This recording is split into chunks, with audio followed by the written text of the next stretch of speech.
AZ Distilling, correct? Yes, Arizona Distilling Company. Hey, welcome to Arizona Distilling Company. My name is Olivia. I am the distiller's assistant. I wear many hats around here. I am mainly bottling and labeling. We do everything here by hand, so I am essentially the machine. Wow. And all the way up until about a year ago, Jason Grossmiller, my boss, the owner, founder, and primary distiller here at Arizona Distilling Company, he was doing everything here by himself for about like 12-ish, 13 years. He was doing everything by hand and by himself.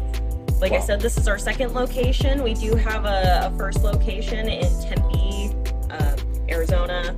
It is just off of Mill and University. Well, I talked about Jason a little bit. That is my boss. He is wonderful. We all adore him here.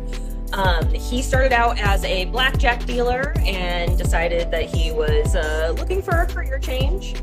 He started doing brewing beer in his backyard, and he had so much fun with it that he wanted to open his own brewery. So he went into distillation, which is a natural progression for a brewer because you can take that beer and distill it into whiskey.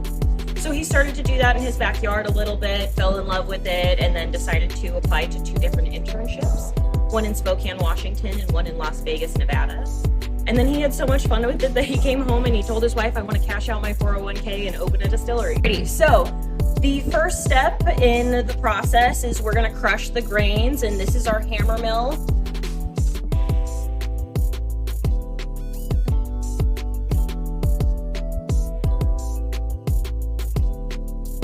Alrighty, so this is our mash cooker here. What we do is we'll take those grains and we'll add it to our mash cooker. We'll get this thing heated up to 160 or 170 degrees, depending on what we're making.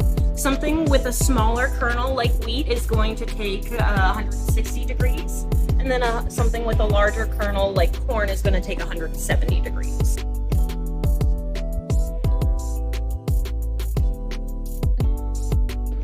So right now, all of the fermenters in the back, all of these tanks are brand new. We have not used any of them yet, but these are our main squeeze. Mm-hmm.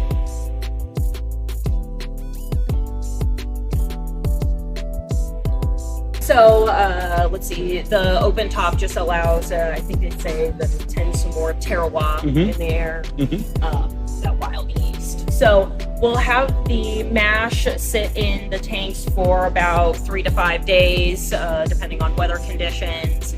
Jason will be testing the substance to make sure that the yeast is sweet with sugar. So this is our pot still. This is this is our main still at the Tempe location before we moved over here. What this is essentially a big old tea kettle.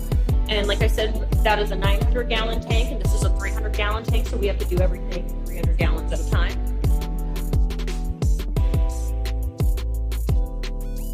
Start with our stripping runs. We'll take 300 gallons of that 26 proof mash and we'll stick it in here.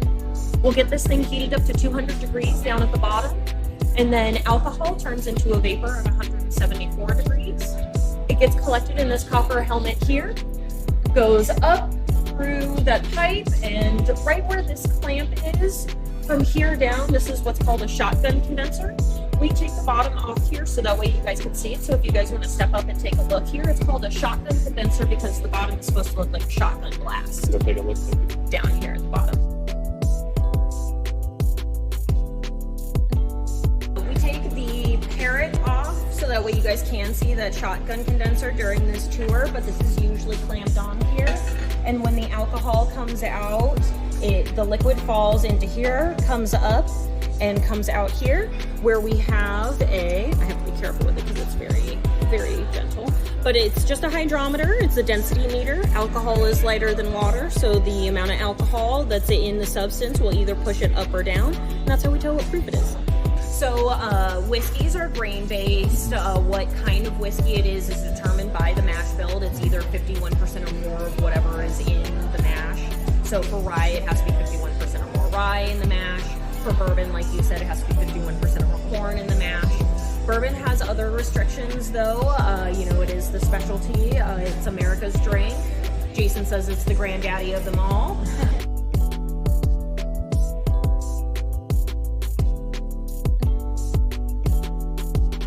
and for us, we do have like finished bourbon, so we actually cannot claim that it's a bourbon, but it is a specialty whiskey. That's the category that we fall under at least. So when we're done with the stripping runs, we end up with the 300 gallons of 66 proof low wines. And then what we used to do is just stick it back in here for the finishing run. But now with all of this new equipment, that process is going. We'll go ahead and we'll take that low wines and we'll stick it in our pot here. And whatever we're working on for the day is actually going to be determined by some of these pipes over here.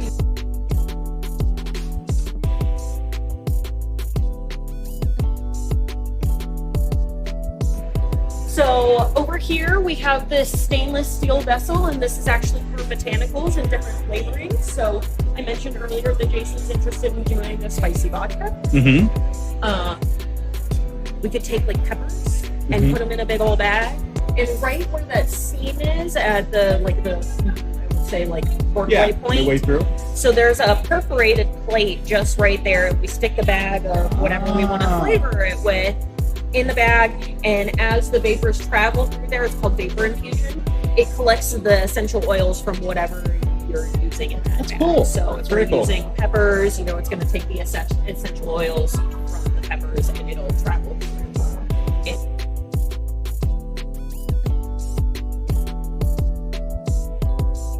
So for our vodkas here, like I said, we have all of these plates, and so we have actually 19 plates, and they say that it's supposed to distill the spirit at least 10 proof by each plate. So by definition, I mentioned that vodka has to be, it's flavorless, colorless, odorless, but it also cannot be collected at under 190 proof. So those plates come in handy for the 10 proof that it distills it as it makes its way up, because it ensures that the final product is going to be at least 100.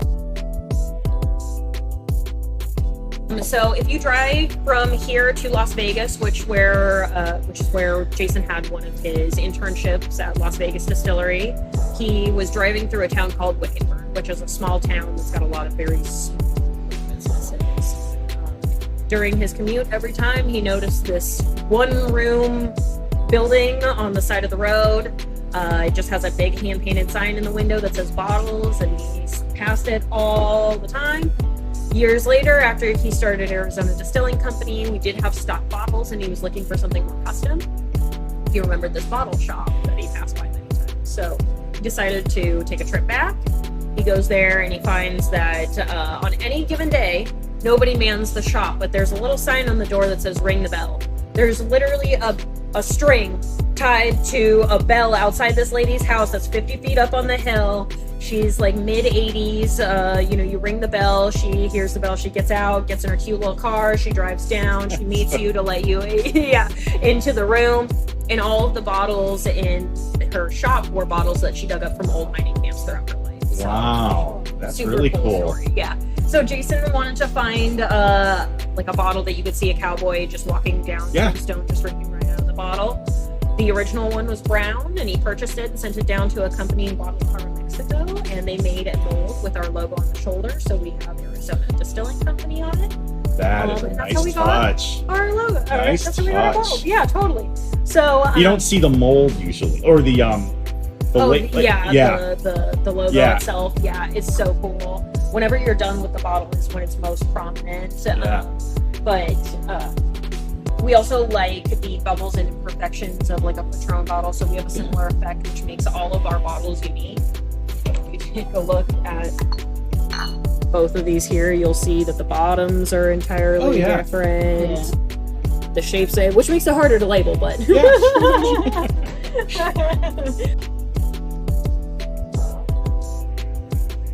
and it's nice to chat with you guys and get some, some. Oh, this smells sweet. Oh yeah. So this is our rye, and this is how. So this is our rye, and this is how we like to start the tasting. We'll go into the liquor store. If you see the word straight on any bottle, it means that it's been aged for at least 2 years. And if you see the phrase bottle in bond, it means that it's been aged for at least 4 years and it's 100. This one is just a straight rye. we do have some bottling options. Alrighty, so we're gonna move on to our bourbon here. You could do like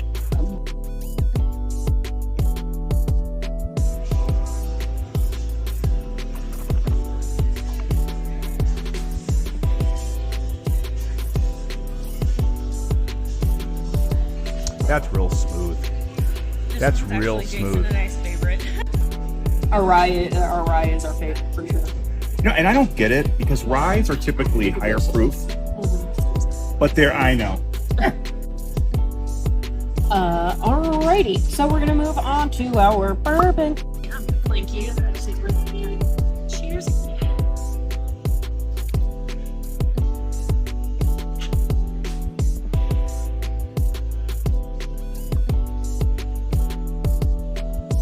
Yeah, it is. Yeah. So for this one, it seems pretty like calm. Sometimes this one, it starts out that way, but then it just like packs that punch. It's like here's all. Here's a little. Like I said, there's the spice. So, Nice sipping bourbon. super nice. Yeah. All right, so a little bit of history about Copper City. Our whiskey products are named Copper City after the brewery that was in the Douglas Bisbee region of Arizona in the 1950s. It was actually the biggest mining town on this side of the Mississippi besides San Francisco. So Copper City was the brewery there, and they had a label called Tannhauser. And they have a competitor who you guys might have heard of, Anheuser-Busch, and a beer that they have called Budweiser. At the time, the Budweiser label and the Tannhauser label were identical. Actually, I have a photo of it, so I'll find that for you. But they were identical, so Anheuser-Busch went after Copper City for copyright infringement. Copper City lost the lawsuit, and they did eventually go out of business. But that is how we got our name, Copper City. Jason was fascinated with the story.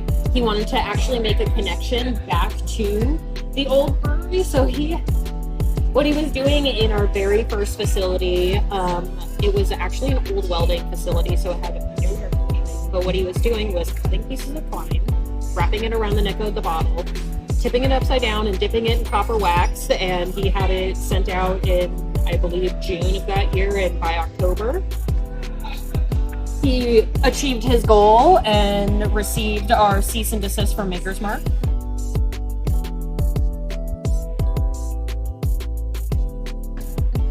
Get out of here. Yeah, totally. Because of the wax? Are Yeah. you kidding? So no one's allowed to do wax. They have a trademark on what's called the tendrils. It's the little drippies. Yeah. So we're allowed to do the clean look, so we can do that. However, we can't do the little drippies. For us, we like to make the joke. Yeah, totally. We like to make the joke that's they have a trademark on gravity. You're right. That is so dumb. For Copper City as well, the pattern or the font on the label is actually patterned after an old amusement park that used to be here in the greater Phoenix area. There's like the zoo in the SRP building. I believe it's where the SRP building used to be, but it was called Legend City. Okay. And Jason just loves it's his little tie back to his experience growing up. Looks very Western. Yeah. Oh, totally. And that's absolutely. I like to think that Jason was a cowboy in the past life. Jason enters our spirits into only the San Francisco Spirit Competition, biggest one in the world. We're going head to head with all the big boys. I want to say 2015, Jason entered this iteration of our gin into the San Francisco Spirit Competition, and it got our first double gold medal.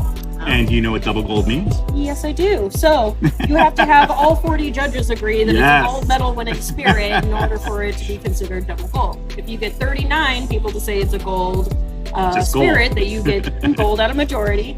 All of the double golds do go on to Best in Show. We did not win Best in Show, however, we were named top 10 gin in the world for that year. So Livy knows her stuff. I'm learning.